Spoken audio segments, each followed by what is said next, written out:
I would have. So that's why I was no. And could have done with the coin though at that point in my life. But especially now that you have children. Yeah. You know. Imagine that. Can you imagine that? Somebody rocking up. You'd always saying, wonder. You're my dad. Yeah. Well, hang on a minute.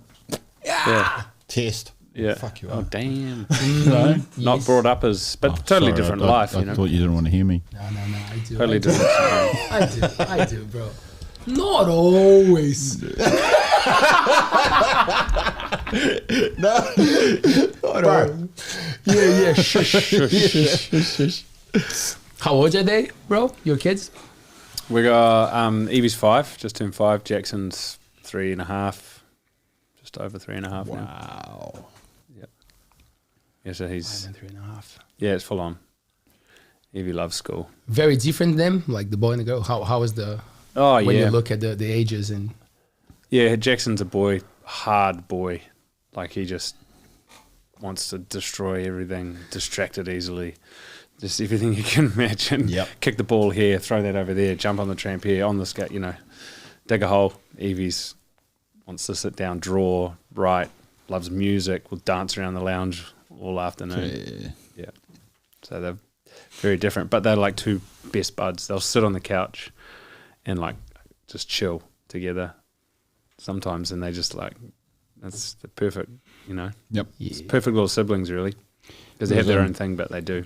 It was nice to see them playing at the down at the cafe on, I think it was Sunday we came down. Yeah. And you guys were sitting just at the front there. Yeah. Running around that Just little car silver. Yeah. It was really cool. It's like, wow, man.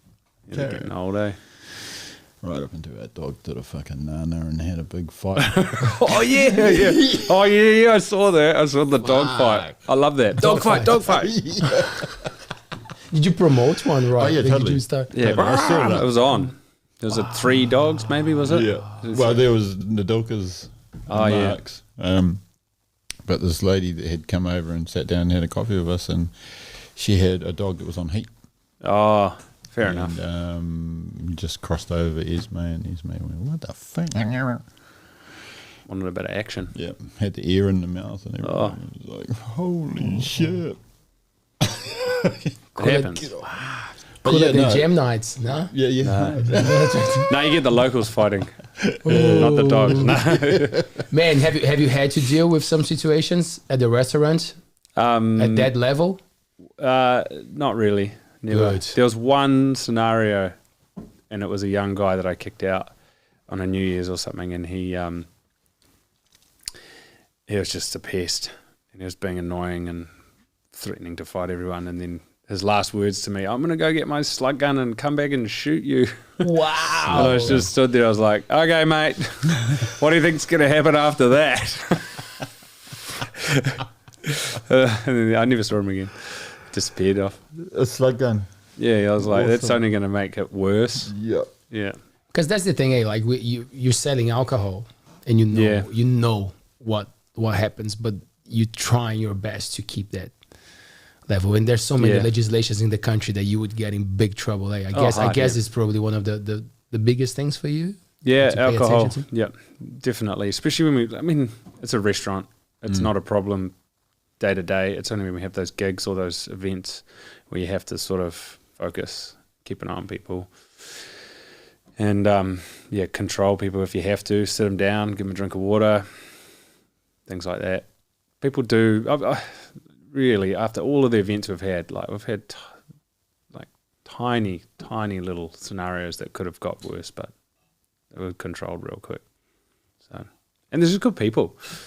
Like generally, we attract a different crowd. We don't get that really sort of want to go out and just get wasted and party. Like if we've got a band on, they're there for the music. They want to boogie, So it's a unique crowd because it is kind of isolated. I guess people have to put in a little bit of effort to get there.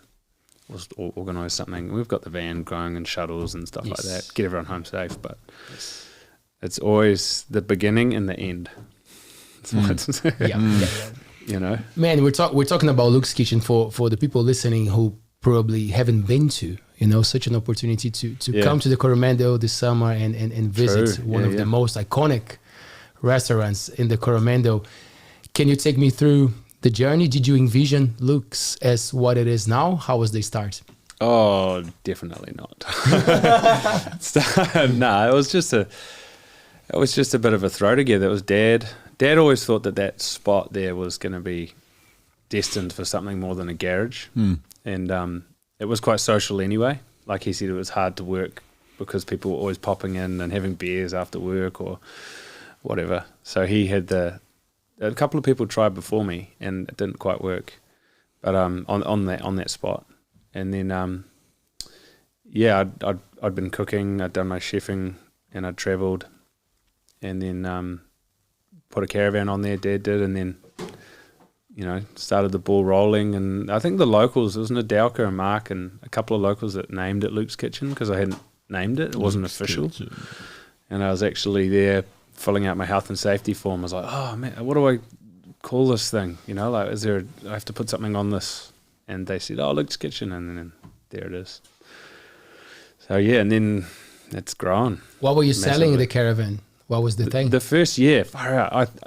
I think we had like a really pretty healthy sandwich, and I was making my own bread. We might have just done I think it was hand cutting chips as well. Wow. Far out. It was just me. Yeah, I'm just a bit vague here. Might have been cooking mussels. Maybe that came the next year. But it was pretty simple. And then I closed. I just opened the summer, then closed for the winter. And then the pizza oven came along, and we built that for the second summer. Me and a friend, John Buckham. I was the concrete stirrer, and he was the master. And the oven was built. And I learned how to make pizzas in Perth with these nutso Italian dudes. And they were full on angry Italian chefs, and I was cooking on a grill next to them, and I was sort of always peering over the shoulder, and they never really gave me a go, but I sort of was watching. But so then that evolved after that year of working with them. I thought, oh, you're gonna give this a crack. And then a roof was built, and the shed was converted, and Dad's tool shed. Dad went to Vietnam for a holiday, and I converted his tool shed into a bar. Surprise! Your tools are gone, but you got a bar. It was super dark because you couldn't find anything. All of these things and bits, I was like, oh, that's junk. He won't need that. I'm trying to clean his shed out. Oh, man, did I pay. But he had this other little building. We tidied it all up, made it look cool. And then that turned into the bar that is still the bar now. And we're serving drinks out of there. And we were like BYO for a couple of years underground, and we got in a bit of trouble for that because we were getting too popular. Too many people were coming, and people would roll up with their chili bins and just sit on them and drink them, bring their own glassware, and we'd have Roy or lots of locals jamming, playing music, heaps. It was great. Yeah, it was pretty organic. Great. Gravel, a few bits and pieces, old cars and stuff lying around. It was good. And then every time it changed, it was actually, I was sort of pushed. It wasn't a decision. Like I knew something had to happen, but it was always a next step, a little shove from DCDC or someone, hey, come on, you got to sort this out. You got to sort this out, or this. So, then I got a liquor license because I had to, and that was a massive step. Lots of things came along with that, and then and responsibility, and she's organically grown over 14 years now. It's a pretty cool little bar. Teenager. It's a teenager, yeah. Teenager. December. I remember rocking up there one night, and the shed was open, and there was probably 1.5 meters of the inside of the shed, and then you had I think it was a ply wall. Yeah. And we're all sitting in there, and we're all just jamming hard out. Those were the things that I remember. Yeah. And, your uncles would rock up and old Paulie's going for it. It was so cool, man. It was so cool. Those are the memories I've got of, what's it called again? I don't know. Someone's kitchen. Man, how long did it take for you to realize that it was like, cool, it's actually profitable. I can I can make a living out of this, and I might as well invest in it and make it look cool. Because you said it was happening, but I'm sure there were moments they were like, cool, it's working, so I might as well. Yeah. It spiraled pretty quick. My last $20, I remember spending on a jar of sun-dried tomatoes the first year or second year. I was like, I hope this works. Oh, well, who cares? What have I got to lose, you know? Every year I kind of put most of it back into the business. There was either paying Dad off, or there was something, little loans here and there. There was a lot of investment that went back into it as it was growing every year. Some of it went to surfing holidays. You got to fill the cup. You got to fill the cup. That's maintenance as well. Yes. So it took a good 4 or 5 years probably before I realized that it was a feasible business and it should be something. There was a lot of times I was going to pull pin and just be like, nah, too hard, because you got to manage everything out there. You got your own water supply, you got wastewater, you got like parking was a problem, you got everything, like it's a big package, housing, staff, like you really have to be self-sufficient. No one else is looking after you out there. So it took a while, and then so after 5 years or something like that, then started to realize, okay, this is financially viable now. I can start digging my heels in and start learning some stuff about business and how to run it properly and get the right people involved in the right places. Did you go after professionals to give you a hand, or you went just researching, hard. Talking to people, talking to friends? Yeah, friends. I had a lot of good support. Mum as well. She's been in business for a long time, lots of different places. She's worked for lots of different companies, and she had a real good grasp on the back end of the business. Nice. I remember doing all the wages back in the day before like MYOB and all of that, and it was all handwritten. It was so loose. If I had to do that now, it would take a week. All the different IRD numbers and stuff. But yeah, a lot of that I had to do myself because I couldn't afford to pay someone to do it. Yeah. It's a journey. It's a journey, man. It's a fun one. Jeez, it was super fun. All the different staff and all the different people, and over the years it's been loose. And deciding to open the cafe, that was a big one, right? Yeah, that was huge, because the cafe was always there. There was coffee, art, and Philippa was running it with Dad back in the day. You remember it, Roy? Yeah. Yep. Now it's just the same little thing. It was a little cart, mobile coffee, so it wasn't sort of under the radar, And then, I had the opportunity to sort of jump in on that. It was getting quite busy for Dad. He lived on site and he wanted to move. So we cut a bit of a deal, and he moved up to my place. I took the cafe, moved down on site, and turned the cafe into pretty much what it is now, and sort of joined the businesses together a little bit, and ran that for 4 years, which was pretty tricky. I realised after 4 years getting up and making scones at 6 a.m. if someone called in sick wasn't feasible.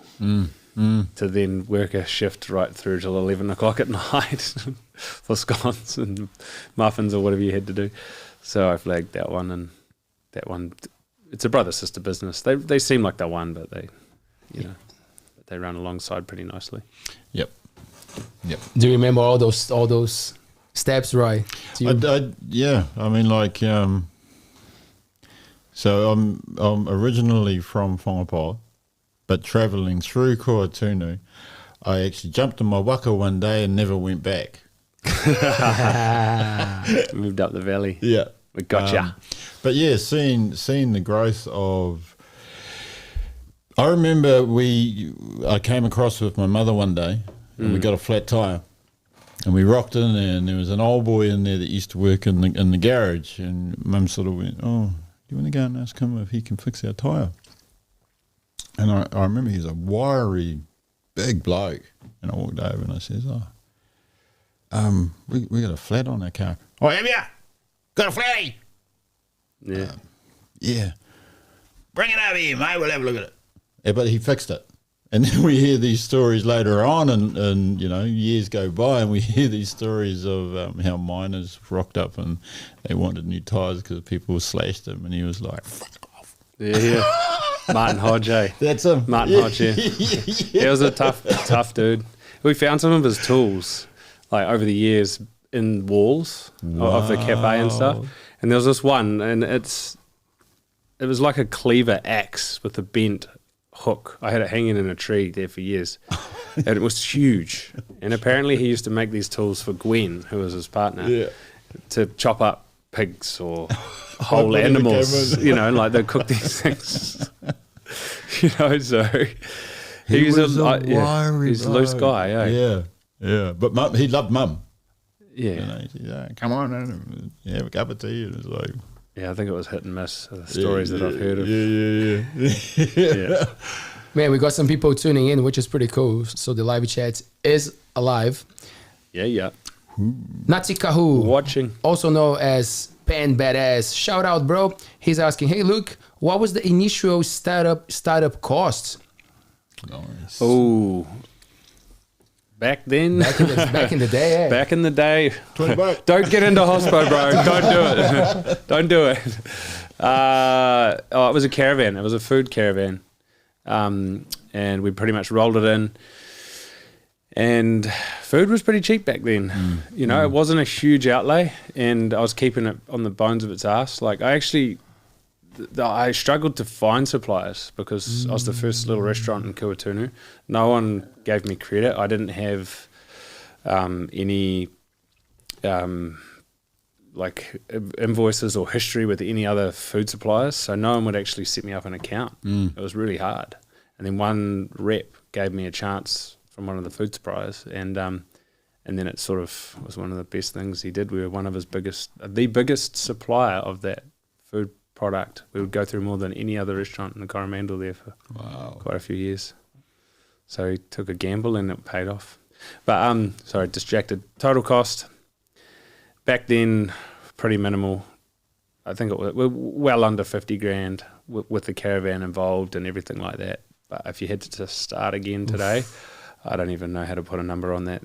You know, and just the outlay for the food and ingredients you'd have to buy straight away would be pretty serious. And the lease is a killer, eh? Lease is most places. Yeah, lease. Some are good, some are bad. Depends on how long you're there for, or you know how much involvement you want to do, or what you have to put into it yourself in a lease. But yeah, being my own landlord is one of the best decisions I ever made, because you can't get your fire put out by someone, or you know your bills get put up massively. Yep, that's pretty scary. Bro, when you get people on board, like when someone comes with their beer or with their products, like, does it depend on how big the restaurant is for the deal to happen, or like people get a cut, or for them it's good to be visible? Like how does that part work? Because it's cool to be in Luke's kitchen, right? To have your beer there. It's definitely massive. Yeah. We've always supported Adam. That was sort of our go-to. Shout out to Adam. Shout out to Adam. He's finishing no more beer. Yeah, he is. But I heard from the grapevine that you got some cool cats coming up as well. Yeah. We're making our own beer this summer. Well, not making it. Someone else is making it for us. Cool. There's a bit of a battle. The wine reps are the most feisty because they're trying to promote their brand as well, and they know that's got a busy place, and we've got the Auckland market, and if that's seen on our wine list or on the table, and we have a small wine list as well, so there's not a lot to choose from.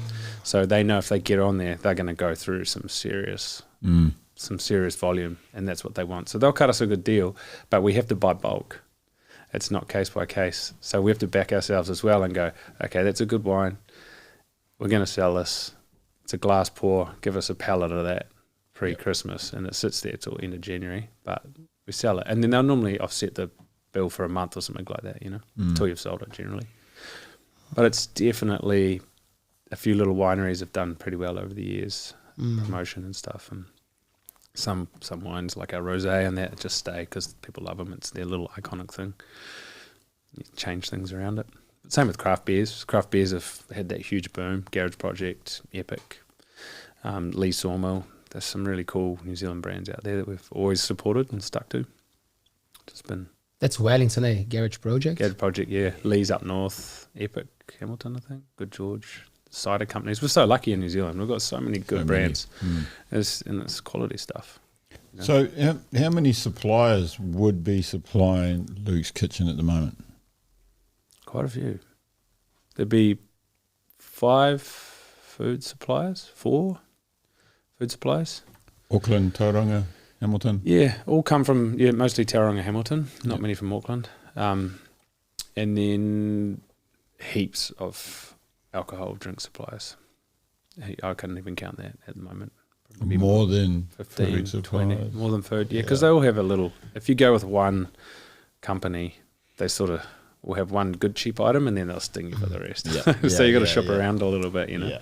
I guess you've had the big boys coming trying to get you, like the Reds and we've had the big. I've never really wanted to sign up with Lion or anyone like that, just because you don't have a choice on craft beers, or if there's a cool startup company, you want to give them a go. You don't have that movement. You're allowed a certain percentage, a tiny percentage, so you have to stick to their beers. So I've always liked to have that flexibility, you know. It's hard, man. Like, I suppose it's tricky because you gotta kind of look at it. You're at the end of the line when it comes to food and products. Like, so there's a grower, they pack it, they either export it or they move it around the country, sell it to someone like Foodstuffs who owns all the supermarkets. They sell it to someone, provider, Bidfood, whatever, one of the food suppliers to restaurants. And then they package it, chuck it in a truck, deliver it to you. Yep. You got to prep it. You got to cook it. Yep. Then you serve it to someone. That's the end of the line. Maybe the septic guys get a little cut of it afterwards or something. But like, it's had a big life, you know. If you looked at, I'd love to just trace, I don't know, a tomato. Sometimes you get imported lemons and it shocks me. I'm like, this came from the States. Like, what has this lemon been through? You don't know you're buying it. You just think you're buying lemons, you know. Yeah. And you go like, God. Because if you look at it that way, it's like all of that kai and alcohol that you get coming in all have a whakapapa back to somewhere. Yeah. Hey, and if you could trace it back to, wow, where did you say that lemon came from? From Orange County or somewhere in the States, That's, And all the trees around here full, and all the lemons all over. And all, someone must have imported there are seasons, you know, there are little dips in the market in New Zealand. Everybody wants everything all the time. It's we change our menu seasonally. The classic one's the pizza we do with chicken and kaffir lime. It's called Pacific Chick and courgettes. We only do it over summer because courgettes are in season, and it was only ever put on because of that. But people expect to get it all year round. So it's like, nah, bro. Don't happen. It's not going to happen. I was like, you don't want to eat that anyway. It's been sitting in a container for some stinky old courgettes, like that all slimy. And we were talking about how generations are changing and how behavior is changing, and that's a big one, right? I think even for my generation, like, I had this thing of going to the supermarkets and having most of the things available, but nowadays, any fruit at any time, it's just not natural. If you don't even, most young people probably won't, unless they're tapping into school and listening. They start learning that they are like seasons and stuff. You just think that's what it is, like avocados, whatever, it's there all year round. Yeah, you're right. Yeah, people have got a little bit complacent with the consumerism and expecting to get everything all the time when they can, when they want. And it's just taken a little change after the last couple of years. We've realised that we can't have everything all the time. But when it comes to food products, you shouldn't even be eating it. You know, it's just not healthy. You know, you wouldn't put a fish out in the sun for 6 months and then eat it, you know, or leave it stored somewhere, you know, maybe frozen, but I don't know, some of them would. Oh, yeah. Are you one of those guys? Oh, hell no. You leave your kenner out in the sun for 4 days, No, you stir it up and fresh, bro. You're not one of those guys? I'm not one of those guys. Yeah, that's good for you. Get those microbiomes going in your tummy, eh? Bro, that's a good segue to your passion towards the sea and going and catching your own kai. Before going there, like, so there's no way restaurants would be able, because I always think about that. We live in the most beautiful place and people go and fish. Like, is it complicated to be able to serve that in your restaurant, or it's just not possible? It's almost impossible. I've delved into it a few times and then just hit brick walls. There's people in the know that know how to do it. There's a hell of a lot of paperwork involved, and I can see why. There's a reason for some of the quota system, and people would take the piss. But then it's also failing in other ways, the scallops and stuff, But no, you can't just go catch fish and sell it. As awesome as that would be, and it would, it's a lot of labour as well, filleting, and we go through quite a lot of fish in the summer. And the freshness and the local thing, it's just impossible, unfortunately. But I hope it changes. And there's someone else there. We've tried. There's a there's a guy in Tairua catching fish, and he was selling it to commercial, like whole kingies and stuff like that. And we were buying the odd one. But it wasn't, it wasn't regular enough to be able to put it on your menu or something like that. So you'd have to special it or something. But yeah, for me, the ocean is just like, I was so lucky to grow up next to the ocean. Mum had a veggie garden. Dad would take the tinny out, launch off the beach, and he'd go catch big snapper all the time. And he'd smoke them. There was like a wicked brick smokehouse in Kuaotunu. He'd always have that lit. And it was sort of part of life. It wasn't really like a... It was a part of life. It was part of life. It was how we lived. We caught fish, we grew veggies. We lived in Kuaotunu. It was a gravel road there from every direction. So shooting over to Whiri was not feasible. It was a pretty rough road. And I was lucky enough to grow up with that sort of influence. And that's like, I've just carried on a passion with that, with the free diving and spearfishing and just the love of the ocean and trying to do it sustainably as well. Trying to teach my kids, like fillet a fish and use the frame, make soup out of it, and do whatever you can. Put the heads in the garden after you've cooked them, things like that, Or after you've eaten them. Yeah. The eyes. Oh yeah, I eat a little bit. I don't eat the eyes. You don't eat the eyes? I've tried. It's not for me. It's just all gooey. That's where it's at, man. I know. It's just not good. That's what I heard, by the way. This is coming from the Kenna steering guy. Yeah. Why are you pointing at Roy? Come on, Roy. The 7-day Kenna steering guy. Yeah, the 7-day Kenna guy. It's like a religion. Who's that? Oh, it's the 7-day Kenna guy coming to preach about fucking... Yeah. Don't get too close. I get too close to him. Do you eat the eyes, Roy? Of the fish? Yeah. I've been known to eat lots of fish eyes. Yeah. I kind of need to because... Improve your side. I've got to keep the side up. Go Roy, one of them, eh? There's probably some good stuff in there, eh? Eat what you want to be, yeah. Eat enough carrots, you'll turn orange. Eat what you want to be? Yeah. I want to be a fish eye. I want to be a... Great. What was the thing with the show you were part of? I saw a snippet, so well produced, so cool. Just recently with the boys of the spearfishing. Yeah, that was back in May. That was like a trip of a lifetime that you couldn't even imagine happened. It was like a friend had a boat. He was taking it to Fiji. We had a filming with Dave from the Hunters Club. He does these. It's his job. He's a wicked producer. He's a great filmer. He's a good dude. He jumped on board with Julian, good buddy of mine for years, Sam, Tim, Stephen Jude, and a bunch of crew, and we steamed up to Fiji and stopped off at these two atolls, Maneuver Reef on the way. And there's like a south one, which is a figure of 8 shape, and then north, which is just a big donut. And you can park inside and you're sheltered. There's no land. It's just the reef pops out about 1/2 metre at the low tide, and at high it's just covered. And the fish life is incredible out there. It's it's super untouched, and like the crays and the shallows and just the spearfishing and the sharks were full on. There's just sharks everywhere. Like how it would have been. Yeah, I think it could be better. Apparently, there's like rumours that boats do go in there and smash it. Right. And fish around and smash the tuna and yellowfin and stuff, because they do hang around things like that. It's like a big fad, in the middle of the ocean. But to go on a trip like that and then have footage of it all and photos and everything, because normally you're just so distracted. You just want to dive or whatever, So it was cool. It was 2 episodes, yeah. It was wicked to be a part of that. It was really cool. Man, heaps of good food. Now there you go, right? How long was that trip? 10 days. 10 days. 5 up, 5 back. No, we flew back. Boat stayed in Fiji. Oh, nice. Yeah. Yep. Yeah. When we landed, the surf was pumping as well. Me and Jules snuck out. Like scored restaurants. It was just like everything was falling in line. I couldn't believe it. I was like, what have I done? This is great.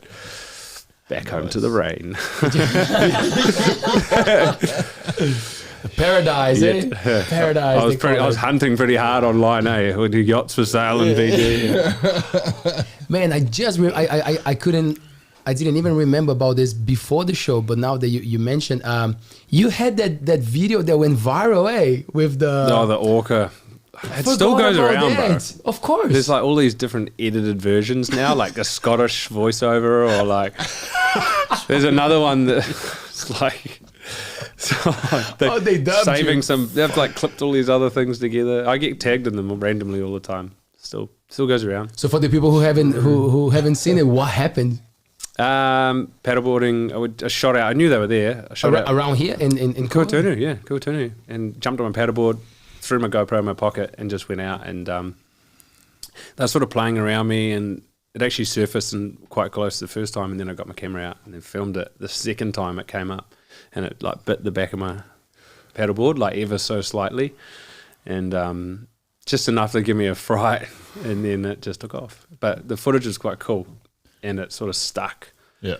And it was one of those viral videos. I think like it got up to 300 million views or something like that. I don't know. There was a few different versions. Wow. But it still floats around, yeah. So after it had a little bit of a nudge, a little bit of a tickle. The water went brown. No. Thank you. Yeah. Did you get out of the water? Oh, they were gone. I was like, but my knees were knocking. I was like, Have you had any other encounters that you were a bit like, oh shit? Yeah, I've been out a few times with them now, and after that, I was a little bit sort of okay, maybe they're just curious. I've seen them chasing stingrays and been out a few other times and got another bit of footage, bits and pieces, but nothing like that, that short clip that everyone wants to see. Because you're so connected with the boys who are doing that for a living out there. Like, is it a talk? Is it something that they can pick up changes in the sea and how animals behave, or even in the environment itself, or we don't get to see? Like, it takes time to see. Like, what's this? I mean, like, just because we talk so much about how much damage we're causing to the environment, and for people who are out there in the ocean all the time. Yeah. A short period. I guess for me, the biggest one was the scallops that I saw when I was a kid. They used to wash up on the beach all the time. We used to go down, fill up sacks, and then give them away to the community. Like people, the dad would be down at the school bus, like passing them out. Yeah, like 3 low tides, and you'd get all these scallops washing up. Easterly's coming. Tries. That's us. Big northerly. The reef would be pumping, and it doesn't happen anymore. Yep. I saw a couple of small ones wash up the other day. Same at Opedo, and then I just saw a decline, and we were always free diving for them. So the harder it got, the less are there, and I don't know who's to blame. Humans, we're pretty stupid. I don't know if it's the management system, commercial, recreational. I think everyone's got to play there. Yep. Everyone takes their bit, and probably took too many. And they're gone. Hopefully they'll come back though. There's talk of the beds looking pretty good, so hopefully we can get that little bit of kaimawana back on the table. I haven't eaten a scallop probably in like 5 years or something. And they were like, I used to go down and shuck them on the bottom and eat them on the bottom, and actually feed them to my mates. Actually, Rory, he'll be watching right now. He's like, Rory! I remember shucking one. Like, it was like a little tradition. You'd swim down, free dive, find your first scallop, shuck it on the bottom on a breath, and then eat it. And then I sat there on the bottom and then shucked another one and then fed it to him. Popped his snorkel out. Natural. It's good. Don't get fresher than that. Yep. Okay, we talked about some serious stuff, the business, but what about the fun, man? Because you bring cool acts, you bring good music. Yeah. You're surrounded by beautiful stuff coming from all over the world, different cultures, different people. Like so I guess that keeps you going as well. Yeah. Yep. Hospo, it's thousands. I don't know. There would have been thousands of staff come through there over the 14 years, being a seasonal business. Loose. Kids as well. I was just talking about the age. Like there's a couple of kids that I've seen from 2 that are working there now, like polishing glasses and stuff. And it's fantastic. I didn't think I was going to be there that long, bro. Guess what? Now I'm going, are you 18? You can't drink, surely not. No. They stay 18. I get older. Yeah, true. Yeah. But, and the musicians and the music that we've had all over the years, like we've had some wicked bands and some local bands. Yourself, Roy, you've been there in and out for years playing music, which has been so cool. Love it. You're part of the backbone of that place. Tunes, you too. Yeah, man. Stewie's been playing there for years Stewie, too. Yeah, man. I remember his first gig there. He had his kids and he was like, they were little and he was like, oh, can I just come play? I'm a musician. I'm like, we love the box. We love the little box. The little they stage, have there. We played there for a while. Yeah. There's so many times that people would sign on the. Yeah, that was cool, man. Yeah, it got pretty full and then some kids got in there with chalk and just started. Yeah, they destroyed it. I don't know if I can restore that. I have to get them more musos back. You'll be able to restore, right? Restore. Yeah, we're focusing on music this summer. We want to get some really cool gigs back. And we're going to put out our gig guide for summer shortly. There's some really cool acts on there. Unfortunately, one half of an act, I just got the text just before we started that's pulled out. We've got 2 sort of DJ nights, we call them summer sessions, we're going to call them. Sunset sessions. Something like that. Emma was telling us. Emma, yeah, she's organising things. So we got originally it was Scott and Moo, but now it's just Scott and someone else, and then we've got Mark and someone else. Cool, coming. Mark Cabin. Log Cabin. Yeah, he does some cool stuff. Cool, man. And awesome. Scott's played there before, and DJ Chopper, I think he goes. So there's another name. You got Bobby coming as well, right? Bobby Bazooka. Yeah, because he texted me and he was like, "I want to go back to the podcast." So I booked him like the day before or after. Yeah. He's playing at Lukas. Oh, so that's cool. Yeah. He'll be a good vibe as well. Oh, we had him as a guest, but now he wants to come back and sit here. Because really? That's what we do. So you might get another invitation to come and call. Yeah, man. Yeah. Get a seat. But that's a cool thing. Like just I think that's one of the reasons why I'm still around. Like it's one of those cool places that you can be yourself and do your thing and disappear and be in the Coromandel. Or you can tap into the beautiful community and create all these cool connections. Yeah, hard. Yeah. I just love it. It's just like, oh, cool. It's because people ask, what are you doing there? Why are you fit or you don't, hey? Some people come, some people go. Yep. Some people stay. Never go. Man, I read. I didn't have a chance. You're around. You're You're done. You're good. You're fucked. Yeah, you're fucked. That's it, man. You're here. And obviously you brought some cool people to play at the venue. Yeah. But I guess you have also seen some people just coming as customers, and you were like, "Whoa!" Yeah.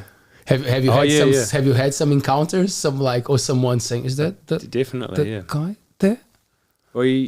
One of my weirdest nights or scenarios was way back in the early days, and I was cleaning up. All the staff had gone, and a table came in late, 4 people, and they were really didn't fit the picture, to be there on a kind of a late afternoon. It was summer, so it was still light and beautiful. And I told them, I was like, "Oh, help yourself to the bar because there's no one there. Just go grab your drinks, whatever, if you want to make something." I was like, "I'm cleaning up. Do you guys want a pizza or a feed?" Yeah, we'll have a pizza. Right. Okay, cool. So I made them some stuff, and then I made myself one, sat down and ate it with them. And I was like, "Oh, you guys seem a bit different, like what's going on?" And they were like, I didn't say that exactly, but I had to ask the question because it seemed out of place, Yeah. And And they settle their names. Hi, I'm Dave. I'm this, I'm that, and blah, blah, blah. And then I went back. I walked home because I was, living with the boys. And I just told everyone, because everyone was partying or something, drinking, I don't know, at home, like you did back then. Yep. Told them about it and explained the dude. And they showed me a picture. It was Dave Grohl. And it was Dave Grohl. Dave Grohl, yeah. We looked up and he had played the night before in Auckland. Hi, I'm Dave. Yeah. Hi, Dave. I was like, I'm Luke. Here you go. I made him serve himself. Yeah, and I was like, I sat there stuffing my face with pizza, just like, rah, rah, rah, rah. That's effort. Yeah. But he's the kind Never of guy, to be seen again. But from what we see, that's him. Like, I guess a lot of these artists, they love when that thing happens, right? Yeah. They're just being themselves. Yeah, they're just cruising. Yep. I don't know how they found me. I don't know where they were staying or what, but Wow. that was them. They would have just been driving through and going, Probably, yeah. what's this place about? Let's go. Yeah. Wow, hey, pizza. Hey, we get our own drinks. Let's go. There's no one there. Dodgy. But, yeah. So who's the most famous that you've had walk through the doors of Luke's Kitchen? For me? Well, I didn't know that was Dave, My most famous, there was a Cyclone Pam years ago, and there was a posse of surfers travelling around doing this competition called the Ultimate Waterman, and they did a surfing competition on that day at Otama, and it was just all the big hitters of surfing. It was like Jeremy Flores, Lard Hamilton, a bunch of the Hawaiian water crew. Who else was there? I think Lard would have been probably the most Renowned. But there was a huge group of them. I was just like, all the big wave surfers of the world are here at the moment. So that was, for me, probably the moment. Yeah. But I was also like, get out at the same time. Yeah. Like, don't hang around. Like, what are you doing here? Get the fucking cameras away. Wow. So it's a hey love thing. Nice. But we get lots of famous people, like lots of All Blacks and stuff, and I think Lord was hanging around one summer a bit, and different people. Tiki was awesome. He just played, actually. He's pretty cool. He's such a passionate musician, man. And how cool that he was just sitting there. Oh, we were Because chilling. I came to deliver some magazines. Yeah, the look on your face, you're like, ugh. Yeah, because I was thinking about it. He played at Luke's, and then he was going to the cinema on that day. Yeah. And I contacted him because we had Tali, MC Tali, and they're good friends. Yeah. So I told him, I said, oh man, it would be cool to have you on the podcast. And he was cool, man. He was like, nah, I can't come the night before, but let's make it happen over summer. Wicked. And I was not even expecting to see him. I didn't forget that he played at Luke's, but it was just like, I'm coming to deliver magazines. Yeah. And then Luke's is sitting at this table and people are having food. It's Tiki having some food there. Nice. Like, just the coolest guy. He's so calm. Chilling. He's so chill. Yeah. How was the gig? It was awesome. Yeah. It was really good. He's hard to explain. He's like that next level. It's like that chef that's a chef, but then there's the next level of passionate musician and his sound check and everything. Like, he was dancing around and he would in and out for a couple of hours, just making sure everything was like nice, perfect. And he did a good job. He had the crowd. He really enjoyed it. He said it was cool. Small crowd for him. I said that. I said, it must be small, man. But he's like, nah, the people are into it. Those I'm are into the coolest that. ones, man. Yep.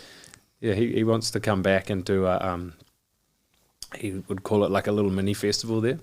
He's like, oh, this would be so sick. He would be like, we'll put a live event in the gallery and then have like a little DJ booth up in the back of the bar somewhere as well, and have like the whole outdoor indoor area, 2 little zones, Yeah. So we're in comms with that. See how that goes. But there's a thing in at least from what I've seen in Aotearoa, like, you guys don't make a big deal out of it, hey? Like, Tiki Tane is having foods there. Oh yeah, cool. Whatever. They're just people, bro. Yeah, I know. Yeah. I know. That's how I see it as well. Yeah, You know, like, even when we have someone that has some influence or on the show, like, it's just whatever. But like in some countries, we know how crazy things it can get loose. Yeah. I think. Yeah. I don't know. I think people feel comfortable there. I think in some ways, sit down and chill. His kids and his family was there. Rach as well. She's a ledge. She played some cool tunes too. She got everyone dancing. But yeah, there's people find some sort of comfort there, you know, from all. We've had like Michael Fay, you know, Sir Michael Fay sitting there, and then like a couple of kids from like uni, you know, with these rough as guts, pulled up in the Toyota Corolla. It's that kind of place that it doesn't matter. It's not often you'd see that difference in scale in the same environment, you know. You probably it's wouldn't quite cool. see that in the city. Definitely Yeah, not. No, not in the city. Where you've got someone like him sitting there, and then you've got the youth rocking up. Yeah. Smoky old Toyota or something, you know, like, doesn't matter. Doesn't matter. We treat everyone the same. And I think that's why people like it, you know. Unless you're an idiot. Oh, yeah, you can go. Got a slicker.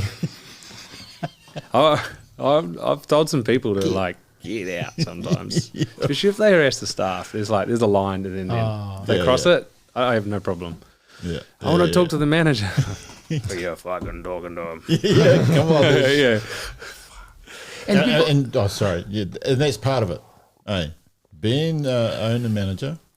Yeah. And then having someone who comes in and decides that they want to be a twat to the staff or to other whānau sitting there eating. Yeah, man. It's like, no, bro, you got to go. Yeah.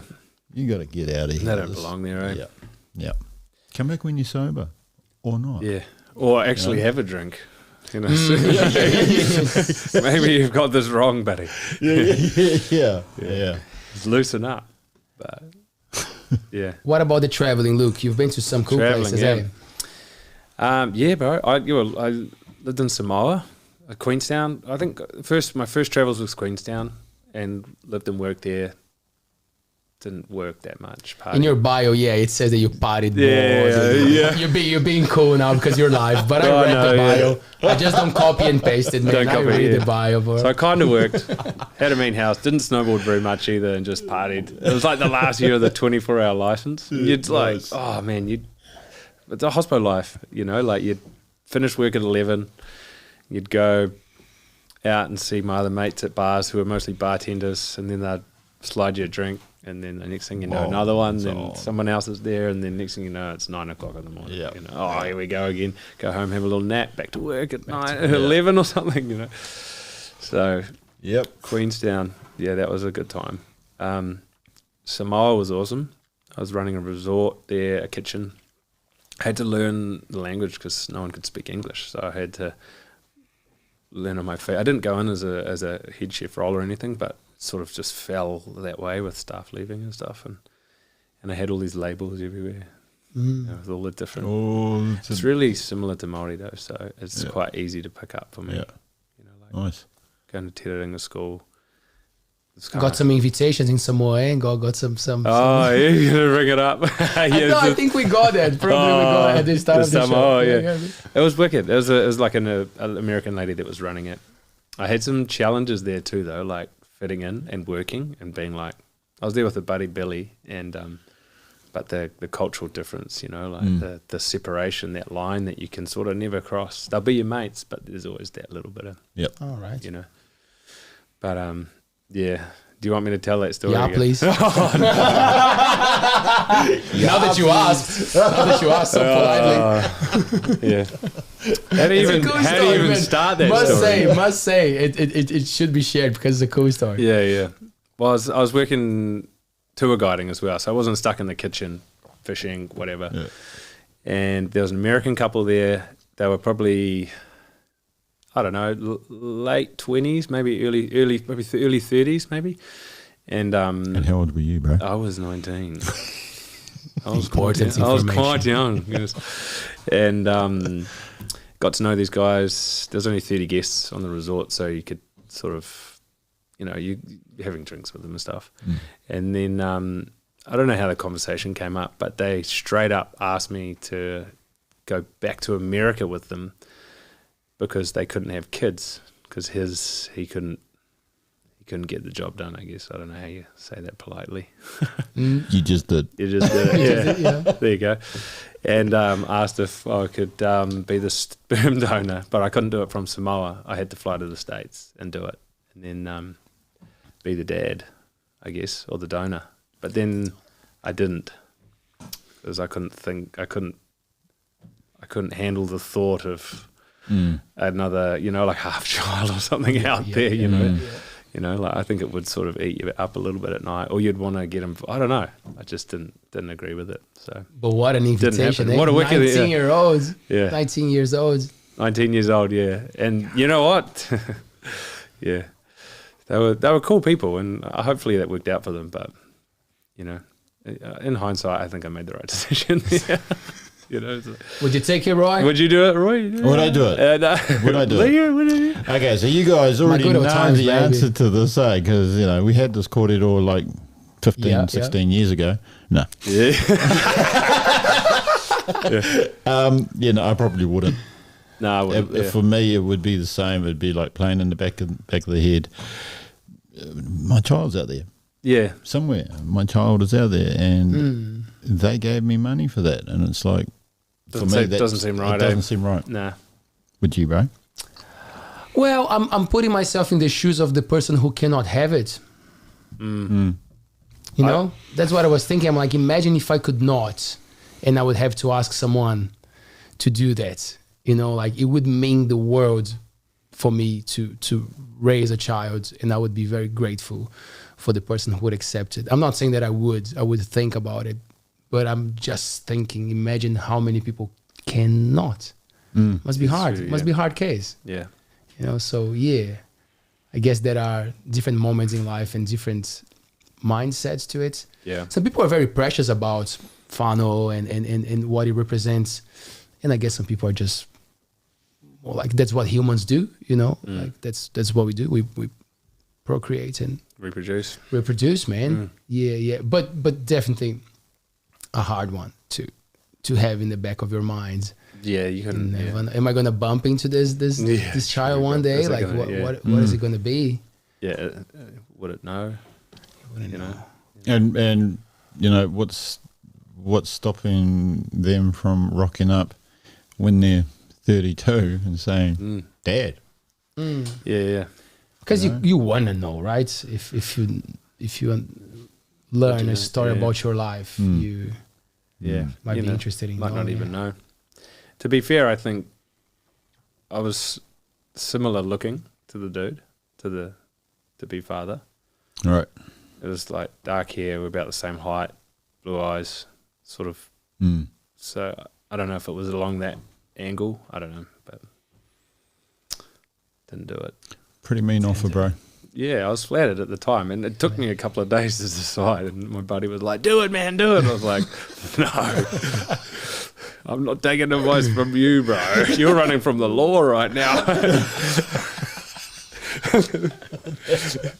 Maybe he wanted the offer. Maybe he wanted. Yeah, he should have. Yeah, he wasn't allowed back that way. Yeah. And then from Samoa, tell me more, man.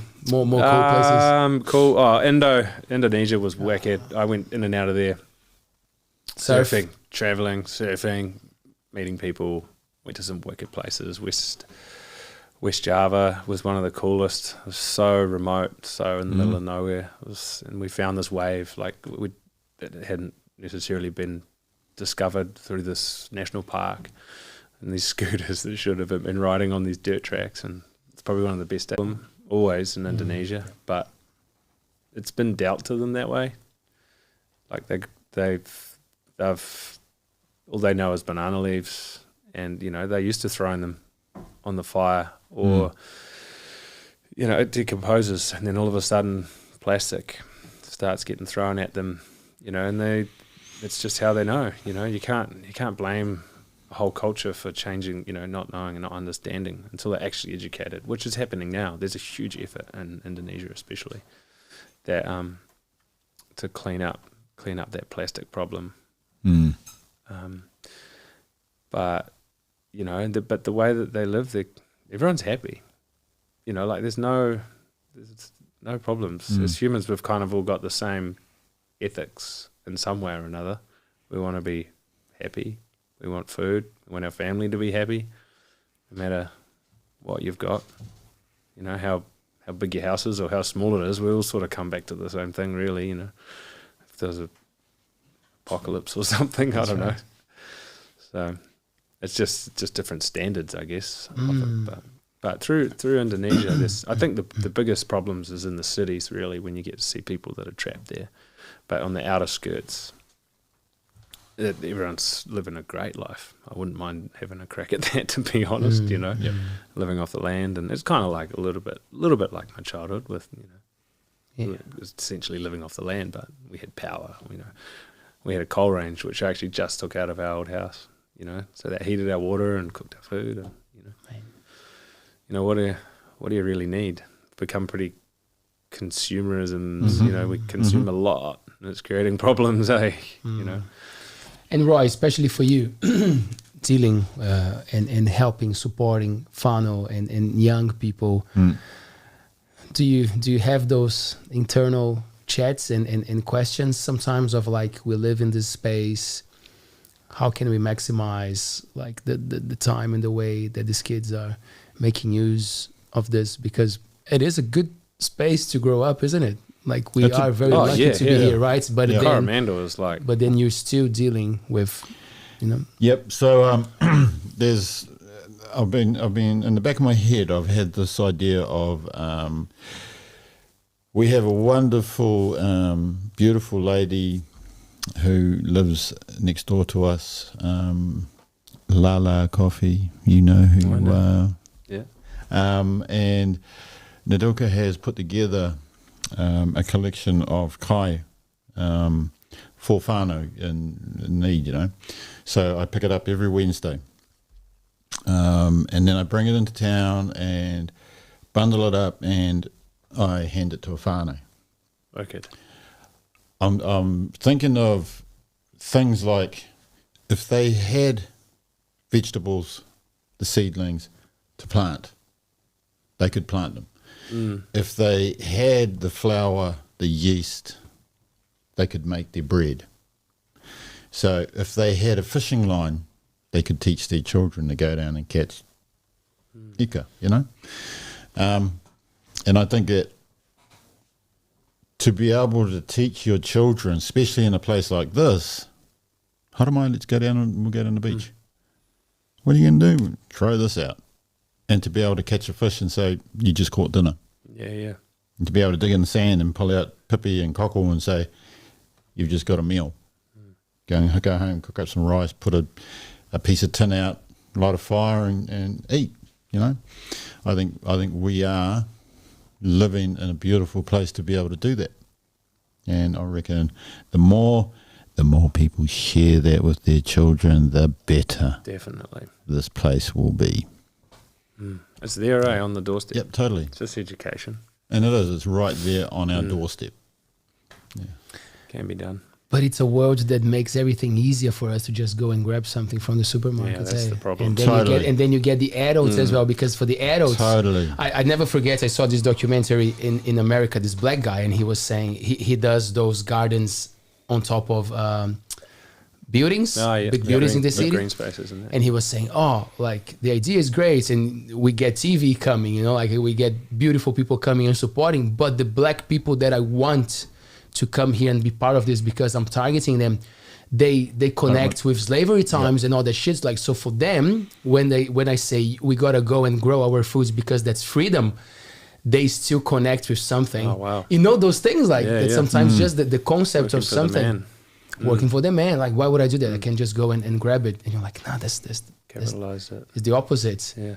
So when you say that, I felt like, that's inspiring. But then again, I put myself in the shoes of the whānau, the guy who is working his ass off all day, and he's like, fuck, I don't have time. Give me that pie and that can and whatever, just like. And that's why if we keep supplying them and plant the seed. Yes. Yes. After 15, 20 times of seeing the same bag of flour and the same bottle of yeast, they'll do it. Maybe they'll go, actually, I might have a crack at that because it's going to have the recipe written on the bag. Yeah. It's going to have the hand line sitting there ready to go. And after a while, they're going to go, hopefully they'll go, okay, come on then, let's get out and we'll try. Yeah. That's the dream. it's going to feel good for them too. Yep. If you know, it's in the sense of achievement. Yep. As well, you know, that releases endorphins and feels you pumped. Totally. It's just society's just got us in a trap, eh? It's just like too busy, too busy, too tired, too busy. You know, like you've got to work hard to support a family these days. It's not easy, you know. So and it's just that busy word, busy. You know, and it's like, how do you find the perfect balance, offsetting the busy with self-sufficiency? I think you've got to. I think you've got to stop somewhere. Yeah, you've got to make that time of taking your shoes off and going and sit somewhere, whether it's in the ngahere or whether it's in just an open paddock down the beach. Just do that. Just chill and breathe. That's why you're waiting for your fish, bro. I've seen you fishing. You got plenty of time. Especially when the line's not even in the water. Yeah. Oh, I brought my guitar. No. Like, come on. Scare them off. Yeah. You know, I think it's quite important because we're living in such busy times. Busy life, we're right? just going for it, you know. And I think people do forget to go, oh man, hang on a minute. You know, just I need my soul to catch up, sort of thing, because I'm just being bang, bang, bang. Yeah. I remember right at the start of the podcast, we had a chat. I think it was when Steph came to the show, and you were surprised. You were like, "Is that Leo?" You didn't click that it was. I'd heard the things, and I hadn't put two and two together. Yes, you know? and then we had a chat, and you said some cool stuff. But I remember you saying, but I wouldn't know because I just don't check. I'm just not into social media. The social media thing. Has it changed? No, not really. I'm here. Gonna be checking my likes when I get back there. TikTok style. Got them all. Notifications. Nah, I delete the apps off my phone. I don't have them there. If you have to log in, or something, it just holds you back from that automatic, like, you know. Not really, but Steph is amazing. So she takes over all of the social media for the restaurant, and it sucks because you do have to do it. It's a part of business now, especially now. It's like you can't not, you know. And they got us good there. Yeah, man. They got us real good. They fucking could make you or break you, big time. And if you don't, you're almost an outcast now. So, and it's can be stressful for some people. So, but no, I try not to. But there's some scenarios where you just have to be there, engaged for some things. Like this, I'm going to watch all of the Altbays from now on. But it's social media, man. Like with all these kids that I employ over the years, there's definitely been a change in the way, like it's such a part of their life now, and it's like the perfect storm happening. There's like the perfect storm happening, and there's three elements: social media, energy drinks, and vapes. Yeah, I don't know if everyone's banging on about That's it. That's great. 3 storms. Yeah, it's like 3, and when you get those 3 together, I've seen it, man. And like they get this high from this huge, like I read one of their cans that they drank, and I was like, bro, there's 2.5 coffees in one of those, and you just smash that, and you're going to have another one in another couple of hours. Nicotine, up and down, you know, that swings your moods like crazy. Plus the stuff that we don't know because it's a vape, it's recent. That's right. Yeah, whatever else is in there. Yep. And you got these energy drinks, and then you've got this social media that everyone really knows what that means. That kind of numbs your brain a little bit, you know. And the anxiety attached to that of not performing and seeing all of these beautiful people doing all this amazing stuff that you can't, or how did they get there? I just want to. There was one kid that said to me, I was like, oh, bro, because I always ask them, I'm always quite interested, what do you want to do? Like when you leave school, like what's your motivation? You know, and he said to me, I'm going to be a financial advisor and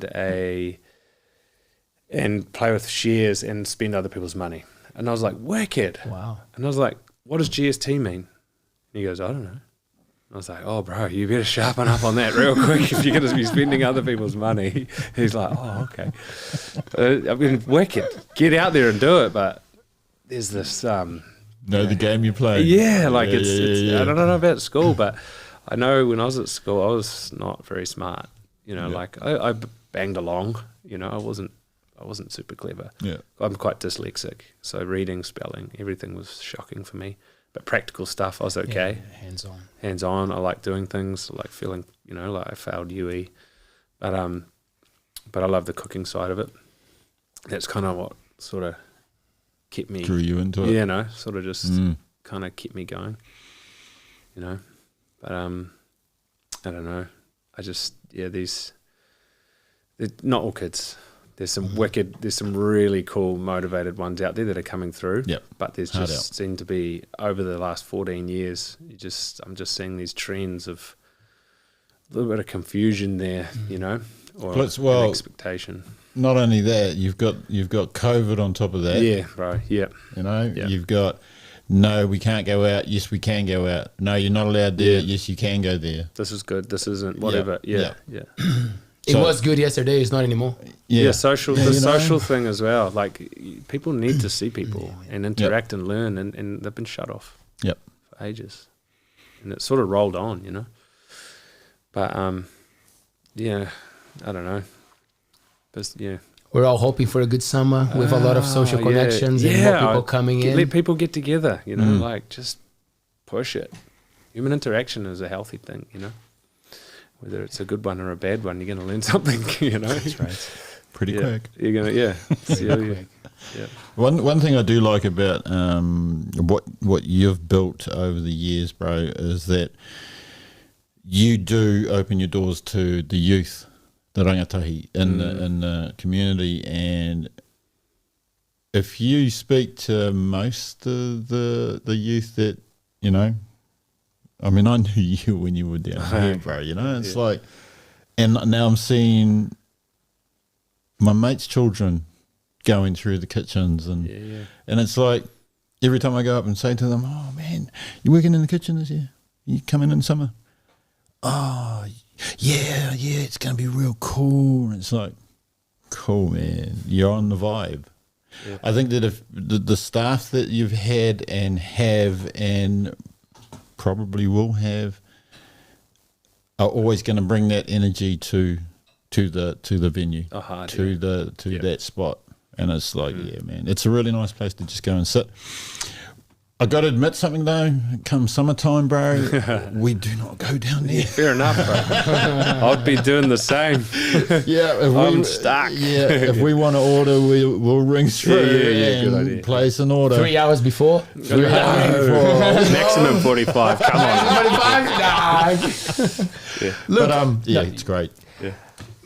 Records of pizzas. I was thinking about this question before and I forgot. Do you have some numbers for us? Yeah, we were in the 800s, early 800s for a day.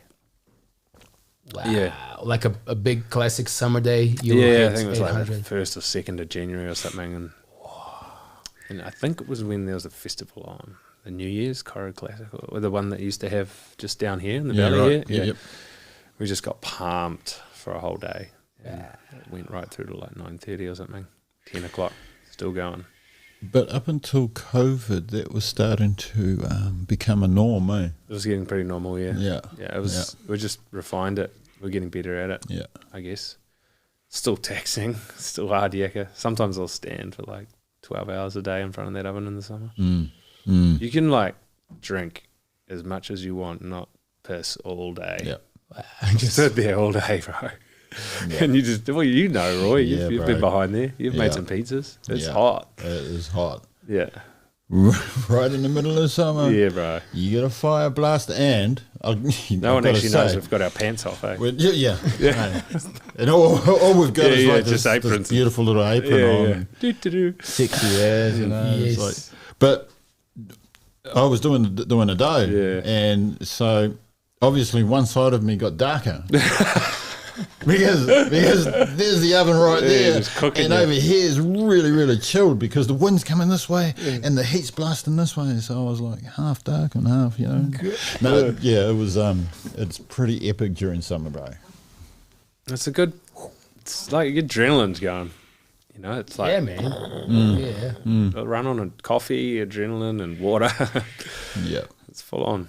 Just go. especially when you're seeing. Kitchen! Yeah. Doctors are just coming out. It's like this thing. It's like this little, like those little flags, those little Buddha flags coming down. Amazing. Not so peaceful, those ones. Right. I can see something at the back there that while we do the last announcements here for Altbays, would you like to close the show with some tunes and words for us? Maybe a beautiful tune. How are you feeling? It's up to you. Now that I put it, you've had a big day, Roy. I've had a big day, mate. Yeah, up to you. Yeah. It's up to you. Now that I put it live to everyone, that is a possibility. It's up to you. Yeah, can they choose? Can they choose? No, please don't. Let's vote. Right. Well, you do your last thing, Yes. and I'll go and get Thank you. my guitar. There's a story behind me bringing the guitar tonight, by the way. Do that. Go ahead and tell us the story. There you Look, go. so bro. opening hours for the crew. Like, what are we doing? We're Thursday to Monday now. I just kicked open the doors on Monday. Had actually a Taco wicked night? taco night on Monday. Yeah. Oh, I missed it, but apparently it was really cool. Wicked vibes and just like a free for all. Come make your tacos. Everyone's just making their own. We've got the Barbie cranking, and you just keep going. Man. It's good, just trying to get that summer vibe going, and Yes. it's better than being quiet on a Monday. It's like, let's pump this thing up and get some people here enjoying it. And Good move. And then Thursday to Sunday? Thursday, Monday. Yeah. Got heaps of tunes coming up. I can't rattle them all off. There's so many. Some real highlights. Any confirmed one that you can tell us? Yeah, we've got these 2 DJ gigs coming up, 9th and 16th of December, and it's some of the boys from Fat Freddy's Drop. A couple of confirmed ones. Both of them played before, and they were so good. And it's just a real casual night. Drinks, good boogie. Normally everyone gets on the D floor. We got Acetones for New Year's again. They're back. They're still going. Yeah. We talked about it, eh? I was like, you're like, I don't know if they're going. And I gave images like, yeah, bro, Nick's in. Love it. Yeah. Love them. You know that I played with them a couple of times, eh? Yeah. Yeah. And One of the happiest days of my life. Yeah. Love them. Yeah. And Flaxies will be back this summer. Yo, Benji. shout out Benji. He's in the kitchen cooking muscles. Go, Benji, go. Actually, I'm trying to sort out his accommodation. But a classic comment from Tiki when he played and Benji was helped pack up. And he's like, I'm living in my car. Benji's like, I'm living in my car. I'm at uni and, like, I don't know where I'm going or what I'm doing. And then Tiki's like, don't put him in a house, bro. We got some good music coming out of him this summer. Leave him in his car. Like, don't. I was like, bro, I need him to work as well. Yeah. Come on. Yeah. He'll pump some good tunes out. So, and we've got heaps of little duos, solos, bits and pieces, like, those Sunday afternoon sort of gigs coming through. Roy's going to do another jam session. Whoop, whoop. Yeah, Roy. We'll probably get a date for Let's Go Disco Hegel. Oh, yeah. I think Steve we got it. Yeah. Stewie today. Yeah, I don't know if we Yesterday. got it back to you guys, but yeah, we'll get November, something down for December sure. or something. Yes. That's always a good, Always fun. Yeah. Cool, man. Right back. Yeah. So, social media, right? Facebook page. Yeah, and unfortunately, yeah. We're going to go back to the old school. We're going to print off some flyers, chuck them around fitty. Yeah. Beautiful. And put a few up, maybe Blue Ginge, Blackjack, all the little spots, and have a bit of a gig guide, just to. Oh yeah, we're going to talk to you about that. Yeah, we want to do the 3. Yes. And do the articles and do a bit of a collab. Steph with the sunscreen to a cafe. That would be cool. Flow in that. Tell your story, and then we'll do a little kitchen one for you. Sounds beautiful. So for the people who are listening to our show and are not seeing what we're talking about, Coromandel magazine brought to you by the Flock Media Group. We put it out every month. It's free, made by the community for the community. Always this beautiful glossy paper, colorful. Look at this. Shane Walker, Waihi Beach, is our featured artist. You got crazy art in that thing. Always. Crazy. I wonder who is Yeah, going one on the cover really got me with all of the body that was like. Oh, there was Lara Gay. That She's was French, loose. but she lives in Whangamata. Yeah, more people picked that up. That one than is I've seen. amazing. Yeah. I wonder who is going to be our November artist. Oh. No idea. No idea. Dodgy Muso. Stay tuned. Well put. And if you are from other parts of Aotearoa or the world, because we have people from all over listening to our show, and you want to read some cool stories from our community, but you cannot get hold of the physical one, of course, accessibility matters, so we have an audio version and a solid website with all the content that Coromandel.nz. Beautiful. Boom, boom. Boom, boom. Ready to rock? Unfortunately, gentlemen, it is not tuning right. I had some trouble with it about a month ago, and yeah, I believe you. you'll have to come back. Mm-hmm. I believe you. You'll have to come I back. was We got at the 14 kitchen, though. guitars. You can play Yeah. with me. Yeah. We got 14 guitars. Oh, no, yeah. Oh, joking, g'day. joking. Oh, Dave just rolled in with his guitar. Do you want to give us Yeah. some words then? Some words. You were very excited when I invited you to come and do this with Luke. So Yeah, We go back a while now. Eh? yeah, we do. Bros. We do. Well, I've seen you running around Cooked a butt few naked down on pizzas. the beach, you know, when you're only like this last big. week. Oh, Actually, it was last week. yeah. You know, it's for me, bro. It's been a pleasure knowing you and seeing what you've become and how you've helped the community. There was one question. Oh, Where do you see yourself in 25 years from now? hopefully in bed and how old am I gonna resting. be? Yeah. You don't rest much, eh, bro? Not at the moment. I just. How old are you gonna be in I'm like 25? an active rester. Drive Steph up the wall, I think. Eh? She's like, just chill. I'm like, I can't. I got to dig a hole or something. I've got to make that post. From Yeah, there. yeah. Oh, even if it doesn't need to be moved. 25 years. Yep. Dude, I don't know. Hopefully I'm above ground. Nah. Hopefully Good we start. all are. Yeah, yeah. Good start. Great start. Good start, yeah. Yeah. Still surfing somewhere. Probably definitely have a tie back to Kui. Yep. Maybe not living there, but definitely be there Nice. at some point. But Nice. I want to teach my kids some wicked stuff about the world and other things. Mm. So I don't know where that's going to take us, but And 25 years is yeah. My kids are going to be 25 by then, so I'm actually probably just going to be drinking gin on the back of a boat at the Mercs or something. chilling. They're chilling, bro. No. Hopefully the Scollies are back. No, Yes. I don't know. You'll be there. You going to come hang out? Yeah, we'll be there. Yeah. We'll hang out. Hang out. Yeah. Play some music. And Leo? I'll have my I'll be around. guitar going Yeah. properly. What's But this then- place going to look like in 25 years? That's a great question. Holy moly. In the last 10, it's gone. Yep. Crazy. Yeah, man. But Thank you yeah. so much, gentlemen. What a pleasure. This is cool, man. Thanks for doing this. Yeah, Luke. it's cool. It's good to get in here. Thanks for inviting me. Thanks for coming. Roy? Bro, you know, come on, man. It's always a pleasure to sit at this tepu with you know, your guests, your whānau that come in here, and sitting here with you two boys. I love it. I love it. And thank you for allowing me to be a part of this. TikTok star. Roy. Thanks, guys. I'll see you soon, Roy. For you watching us, we are back on Thursday with Mr. Shai Williamson. He's got one of the biggest YouTube channels teaching primal skills. How cool. How to survive in the jungle. How, in wicked. the bush. There you Yeah, go. yeah, yeah. That's what we're just How talking to about. eat the right plant. And the coolest thing I said, I always ask, do you have any dietary restrictions? Because we shout some dinner for the guests. And he's like, oh, bro, thank you. But I'm on a challenge. I'm eating everything that I find for 100 days. So I'll bring my food. Oh, he's a pescatarian. He goes for whatever he can find.